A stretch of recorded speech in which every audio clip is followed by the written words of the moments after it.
Activision equals Nazi Germany. NASA made a video game and Western zombies. I'm Dan. It's the 10th of July, says my phone, and this is Gamer Update.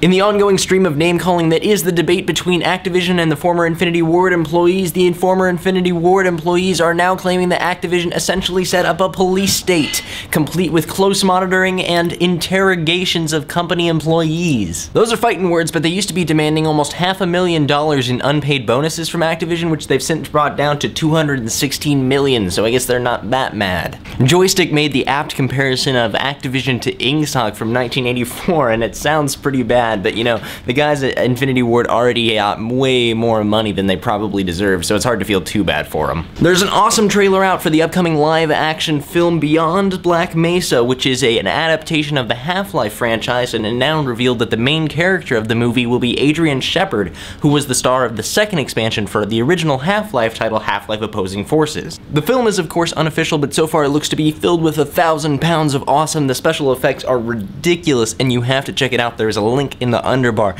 Not to mention it'll be cool to see what happened to Adrian Shepard, since he's technically been in cryostasis for all this time. As if Microsoft's announcement that Kinect is not for core gamers wasn't a big enough slap in the face, the first 13 demos of Kinect will be set up at Macy's across the country.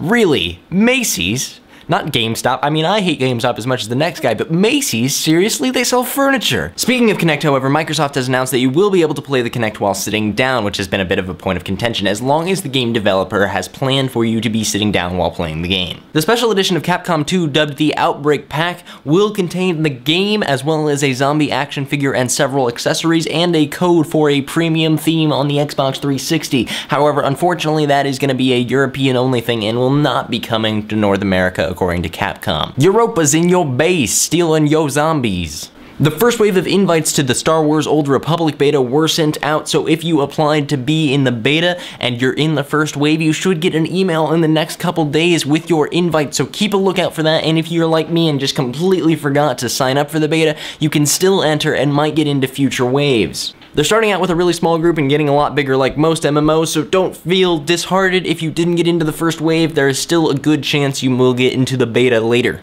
The engineer update for Team Fortress 2 came out, and most exciting of the new weapons is the ability to set up combat mini-sentries, which go up 4 times faster, cost less metal, but unfortunately you cannot update them. So this really means you can quickly set up sentries in battle and then take them down and move on. You also have a new thing called the Wrangler, which is like a ray beam where you can direct your sentry's fire and it'll fire like 4 times faster at that target, so you really have a lot more of a direct control of your sentry. Mobile engineers for the win.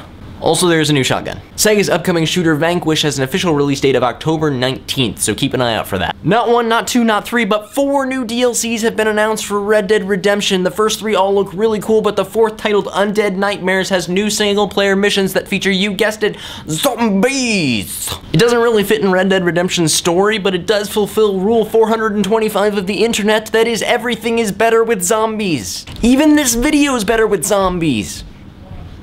So much better! The Army has a game, the Air Force has a game in the loosest sense of the term, so why can't NASA have a game? Well, guess what? Now they do! Moonbase Alpha is out, and I can only assume you get to blow up aliens who are attacking Earth. You just repair a spaceship after it's been damaged by a meteorite?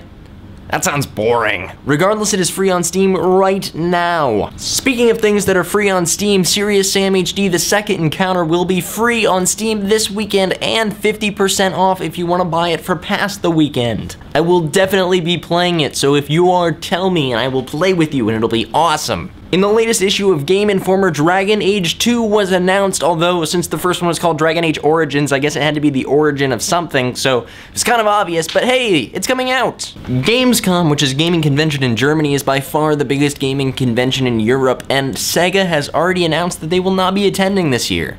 They said it was due to budget constraints, which is really sad. Sega used to be one of the big boys, you know, the hardware developer of the gaming industry, and they can't even afford to go to all the gaming conventions anymore. Following in Red Faction's footsteps, the newly announced Dead Space Ignition will be an Xbox Live Arcade and PlayStation Network game that will be a prequel to Dead Space 2. With a Dead Space rail shooter on the Wii, as well as Dead Space comics and Dead Space books, it seems like Dead Space is on pretty much every medium right now, so there's no reason you shouldn't have had some sort of Dead Space experience at this point. For some reason, one of the favorite maps off of Halo 2, Blood Gulch, was not in Halo 3. Well, it's been announced that Blood Gulch will be returning to Halo Reach in the awesomely epic PSA by Red vs. Blue this week, where they showed off the new Blood Gulch map, as well as some of the new features in Halo Reach, including an armor ability where you can make a hologram of yourself, as well as a rocket warthog. Heck yes. To see that video because it's funny and tells a lot about Halo Reach, it's in the description. The iconic creature of the Dragon Quest franchise has always been the adorable slime. Well, guess what? Now you can drink him. That's right, a series of drinks have been released in Japan that look and hopefully do not taste like the slime creature from Dragon Quest. Awesome. In our unending quest to make everything 3D that should not be 3D, StarCraft 2 will be getting a patch post-launch that will make it 3D available. Last and probably least, joining the Japanese PlayStation Move launch lineup is Ape Escape, where you play as an ape who has a propeller hat and can fly around. That's kind of cool.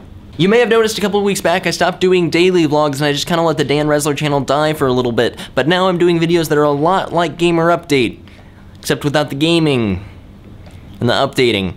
But it's awesome still. There's a link in the description. It's been real. I'll see you next week, Internet.